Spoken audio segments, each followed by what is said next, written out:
the Democrats essentially stacked the deck in their favor.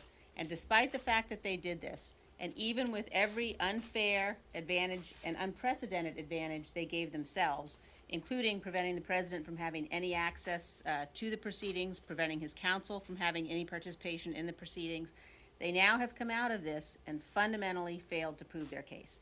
So we're going to be moving into tomorrow, where we're going to have a panel of constitutional scholars, liberal law professors predominantly, and one Republican witness. And the Democrats are now going to be asking them questions about whether or not the behavior that they are inaccurately and lacking in fact, the behavior that they're describing would be impeachable. We would remind the Speaker of the House once again that the power of impeachment rests with the House of Representatives. The Constitution does not say that impeachment shall be the responsibility of a panel of liberal activists, but that's where we're going to be tomorrow. So in the meantime, we are very focused on the important and critical work that's not getting done, and on that point, I would also just note that the Intelligence Committee has been hijacked for the last 70 days, unable to and unwilling, because the Democrats are in charge, to focus on the real threats that face this nation. And the Democrats will be fundamentally accountable for the damage that they're doing, because the Intel Committee has not been able to focus on critical threats like the threats that we face from China, the threats that we face from Russia, the threats from North Korea, Iran, terrorism. None of those things have been in the purview of the Intel Committee, because they've been focused on this sham impeachment effort. With that, I would like to turn things over to the Republican leader of the Judiciary, Mr. Collins, to talk more about the hearings tomorrow. Thank you, Madam Chair. Well, as you will find out tomorrow, the sideshow of the Schiff report now is coming to the Judiciary Committee, where it should have been to start with. If you're going to do an impeachment, it should have been in our committee to start with. But the committee failed miserably on so many counts this year that it was actually taken from us. But it's coming back tomorrow, and what's more sad about tomorrow is we're coming back not with what you have always seen in impeachment. And you go back into the history of Clinton and Nixon and all, that comes to the Judiciary Committee with weight and gravitas. It does not anymore. In fact, it's a shell of itself, the Judiciary Committee is. And how are we going to start that? We're going to start it with well, let's talk about what an impeachable offense is. When most of this committee on our side, on the Democrat side, has already said we need to impeach him. Well, if they already know they need to impeach him, why are we wasting time? I'll tell you why. Because they have a problem. They're having a problem dealing with the facts that just came out of public hearings and private depositions. They're having a problem because this will be the first impeachment that has ever had with honestly not just disputed facts on why they want to impeach the president, but actually contradicted facts on, was it a quid pro quo? Was there actual pressure? Was there anything actually done? When the two participants on the call, the President of the United States and Mr. Zelensky, both said nothing was wrong, and Mr. Zelensky has said many times over, we felt no pressure. We'll talk about this more tomorrow, but I also want to just focus just a moment on what is going on in our committee. My chairman cannot tell you if we're going to have a fact witness call. My chairman cannot tell you what we're going to do really past tomorrow, because he's still looking at it about a presentation and how we're going to do it. How are you supposed to go to the American people with a straight face and tell them that you're actually looking seriously at impeaching a president and overturning 63 million votes, and you don't even have a plan for your own committee? And there's also one very large thing. Our chairwoman actually stated about the things not getting done and how this has been bad. But we have a saying down south, is when something's going to be important, my mom would tell me, you're going to go on, I want you to go put your Sunday best on and we're going to go to town. Well, a few months ago, the Democrats put on their, quote, Sunday best, and they said, we're going to have rules for impeachment, and it's going to take care of everything, and we're going to actually take care of the president. The president will have a chance to actually be a part of this process and look at witnesses and question, and this is where we're at now. The Judiciary Committee was the only place to do that. Well, starting tomorrow, they fail miserably in trying to provide any modicum of fairness in this process. The president's not sending a counsel tomorrow, and he shouldn't send a counsel tomorrow, because there's nothing for them to ask. Why would they want to sit back through a constitutional law class, which most of them had to suffer through in law school? Tomorrow provides nothing except a dreary-eyed, drowsy proposal for this country to watch as the impeachment process slowly drags on with no direction, no focus, because they're having one big problem. And the big problem is the president did nothing wrong, and they can't prove it. With that, I yield to the wheel. Thank you, Doug. Welcome back. Hope y'all had a great Thanksgiving. I wish we had come back here to confront a lot of the problems that families are facing across the country. I wish that we were this week taking up the bipartisan package of bills that passed out of Energy and Commerce to lower drug prices. That had unanimous support, in fact, that would lower prescription drug prices, bring more generics to the market quicker, to lower health costs for families. But we're not doing that. I wish that we were working here in Congress to support what President Trump is doing right now in Europe to strengthen NATO, working with our allies to make NATO even stronger. But we're not doing that. What is disappointing, the fact that right now as we speak, Adam Schiff, meeting behind closed doors once again, holding votes in secret, is an affront to transparency. It's going on right now. You look at how this whole impeachment sham has been going. While President Trump is in London meeting with our allies to strengthen NATO and to help and encourage other NATO allies to do more of their fair share, which they're doing because President Trump has encouraged them to actually step up and do more. That is being juxtaposed by this continued sham where they don't have any facts. They've yet to bring an impeachable offense. The things that haven't changed, by the way, are the fact that the only two participants in the phone call of question were Donald Trump and President Zelensky. Both said the call was fine. President Zelensky said there was never any pressure. And not only was there no quid pro quo, but Ukraine got the money. And ultimately, there was no push that they made for investigation into anything. And they've said that. The foreign minister said that. But they still drive on. You're hearing a lot of Democrats now trying to get out of this mess.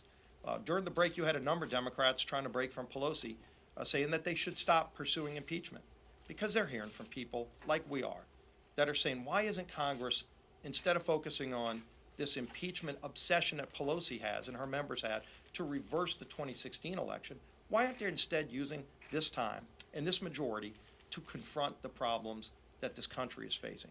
They could have bills on the floor to lower drug prices that would be signed into law already, but Pelosi won't bring that to the floor because of impeachment. USMCA could be the law of the land. We could have a better trade deal already with our neighbors from the north and south, Mexico and Canada, and create over 160,000 new jobs. But Pelosi won't bring that to the floor because of impeachment. Our troops could have the tools they need to train and fight safely, and we don't have that yet because Pelosi is obsessed with impeachment. There's a cost to what they're doing. There's a cost to our country. There's a cost to hardworking families that because Congress won't confront those problems, because Pelosi's obsessed with impeachment, it really does cost hardworking families across this country. Enough's enough. Let's get back to work, confront the problems that have bipartisan support that Congress is not doing because of Pelosi's obsession with impeachment. With that, I'll call up our Republican leader, Kevin McCarthy. Thank you for coming. I know this is a different time. We thought this time might work since Adam Schiff once again has a closed meeting and won't allow you into it or the American public to see what they want to vote on. So we thought we'd have something better to do with your time. We could talk about something. Even though Congress looks like they're divided, there is something that the Speaker has said just this year that I think unites the entire nation. What she said, I think almost everybody agrees with, exactly right here. Impeachment is so divisive to the country that unless there's something so compelling and overwhelming and bipartisan, I do not think we should go down the path because it divides the country. March 11th, 2019. I imagine most everybody in America believes that impeachment is so divisive. But if we were to do it, it'd have to be compelling, overwhelming, and bipartisan. 3 criterias the Speaker laid out to this country to move what is going to happen this week. Those 3 issues she laid have failed each one. There is nothing compelling, there's nothing overwhelming, and the only bipartisan we have had in this House is not to move forward with impeachment inquiry. But that has not stopped them. In a venue that we can't go to that is created solely for the Intel Committee. Why? Because of the work that it's supposed to be doing. This work that's so sensitive to keep this country safe has not been doing any of that because that Intel Committee has now been changed to the Impeachment Committee. Adam Schiff, to just Standing here today, I watched you ask him a question about whether we should move forward with impeachment. It's interesting because Adam has a hard time with the truth. Because Adam said just a few days ago, in his words, he is going to send the president back to the golden throne he came from. Adam had made his mind up long before. He just didn't have the proof, so he had to write his own story. If you read his report, he only picks what he wants, and he still does not have anything overwhelming, compelling, or bipartisan. But that does not stop him from continuing to make items up. If we watch where it's going to go tomorrow, you heard from Doug Collins. Doug Collins is the ranking member in that committee. The committee chairman is a congressman named Nadler. Nadler had to campaign for this position. It was a competitive race. So Nadler wanted to lay out to all of America, and especially to his colleagues, of why they should vote for him to become chairman. He said he would be the strongest member to lead a potential impeachment. This was the creation of their majority. That was their goal. And he himself admitted last year, if you're serious about removing a president from office, what you're really doing is overturning the results of the last election. Many of the Democrats have been very honest about this. From Al Green, who put the impeachment long before they were even in the majority, before any Mueller report came forward. 2/3 of the Judiciary Committee on the Democratic side had voted for those. They're concerned that if they do not impeach this president, they can't beat him in an election. This is exactly what Alexander Hamilton warned us about. And unfortunately, we now have a majority solely devised on one goal. But that one goal harms the entire nation. The Speaker said it. It's very divisive. But what it's harming is what's not getting done. What are the opportunities that we are missing? You've heard it so many times before. United States, Mexico, and Canada agreement. More than 1 year ago, the three leaders have signed that to move forward. Mexico had passed it, and Canada continues to wait. Every economist will tell you it will make America stronger. Our challenge as I watch the market go down today simply on the idea that the agreement with China may not come together as quickly. China is not our number one trader. It's our third largest trader. You know who's number one and number two? Mexico and Canada. Would America be stronger in a negotiation with China if we had the USMCA with our number one and number two trader? Everyone will tell you yes. Everyone in the House will tell you if you put it on the floor, it will pass. But that power all rests with one person, the Speaker of the House. She is also the same person who 70 days ago started us down this nightmare for a second time. They didn't have proof then. They have no items, and now we have the phone call before us. America sees it, and now we're watching the own polls in America continue to drop. That they agree with what the Speaker said in March, that it's too divisive. So the final question for the Speaker is, when will we get the Mexico and Canada trade agreement? When is the funding bill to fund our troops for the Department of Defense? And more importantly, how have we been able to help to make our country stronger, more prosperous since taking the gavel? My real question that I think the American public would ask this new majority, name me one problem you have solved. Because they have issued more subpoenas than they've created laws. We're better than this, and I hope the Speaker meant the words she said on March 11th. If she set a criteria to have to march forward, she needs to answer the question, what is compelling, what is overwhelming, and where is the bipartisanship? Because that would put an end to this nightmare where we can work forward to make America stronger. So open it up for questions. Yes, sir. I know you always, criticize what the Democrats have found, what the process has been, and what the report has found today. But isn't there risk for Republicans and the president, regardless of what you think of what they put forward, when this is put to the American people, that there is risk for Republicans to stand so foursquare behind the president and also to just ignore this and say this is First of all, this is made up and it's inappropriate and it's factual? I thank you for your question. I think it's more fearful that we don't stand for the Constitution. The Constitution is very clear. It's based upon facts. If everybody in the country can see the phone call, and you have all the witnesses before in a process that is unfair, could not tell you one thing that's impeachable. John Radcliffe asked the question of their top witnesses, name me one thing that is impeachable. So I think for those bipartisan, the Republicans and the Democrats who stood together, who actually stood for the Constitution and said, no, we shouldn't move forward, I'm not fearful of that. I think history will be very kind to those who take that stand. For those that Alexander Hamilton warned us about, I don't think history will be that kind. I think Adam Schiff will have to answer for a great deal. One, when he told the American public that he had proof beyond circumstantial. Two, when he said he wished he knew who the whistleblower was and how hard he was going to fight to bring that whistleblower forward. But lo and behold, he won't let that person come. And then when Adam Schiff said that he needed to be the Ken Starr of today's world, well, everybody else would come and testify. But you asked him the question today, he said no staff is going to testify. Remember what we're talking about. Exactly what the speaker said. It is so divisive to the country, but they treat it just like it's a political game. If I was fearful, I'd be fearful on their side, because I think the country will see through it.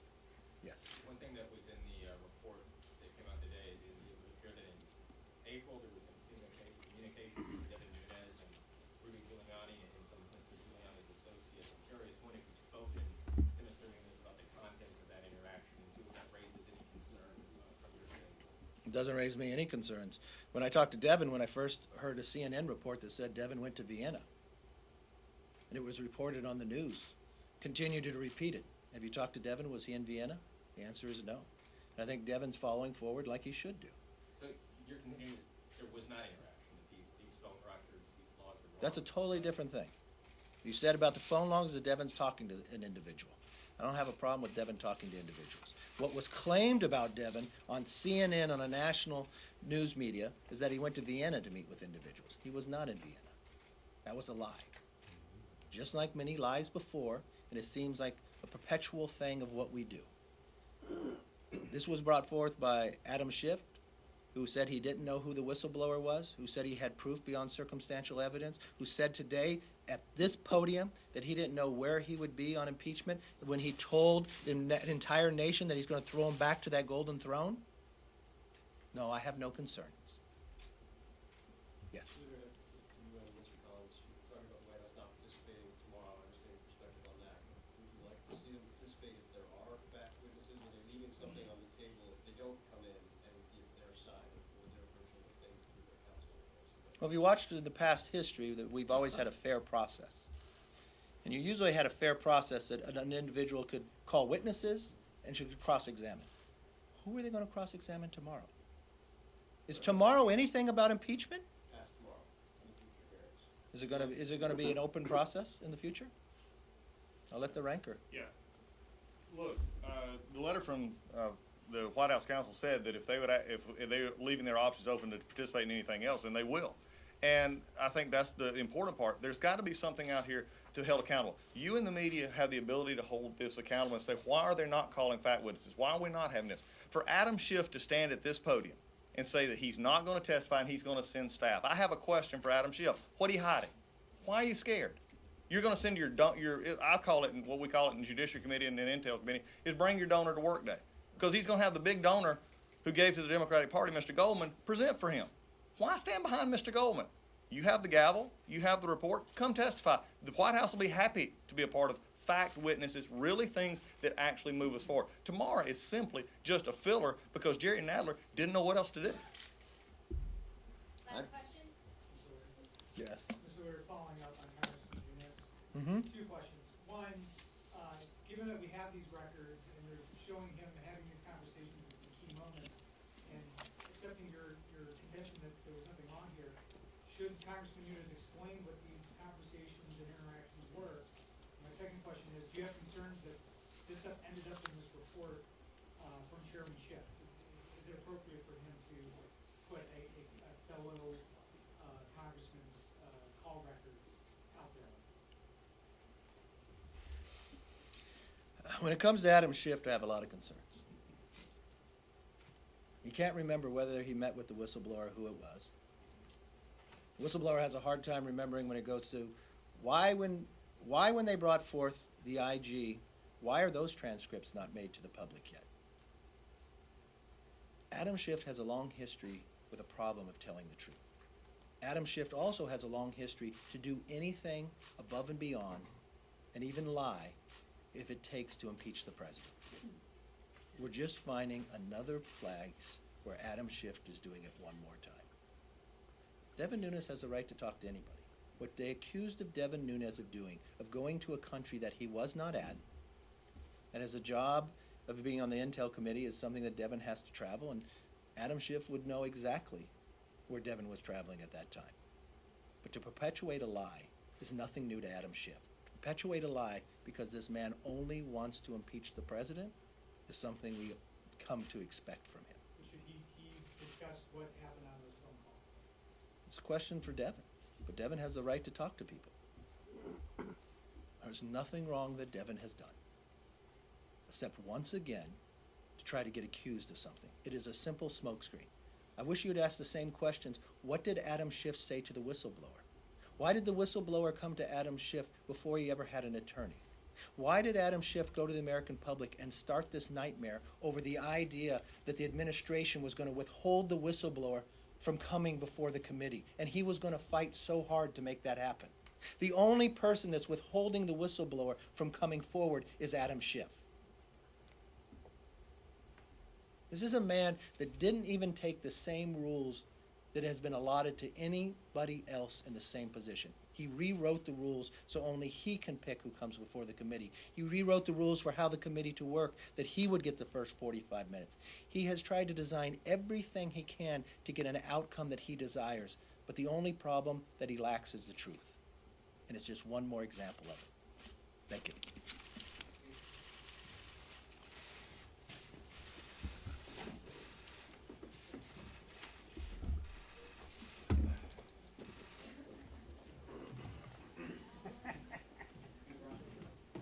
Are you happy now?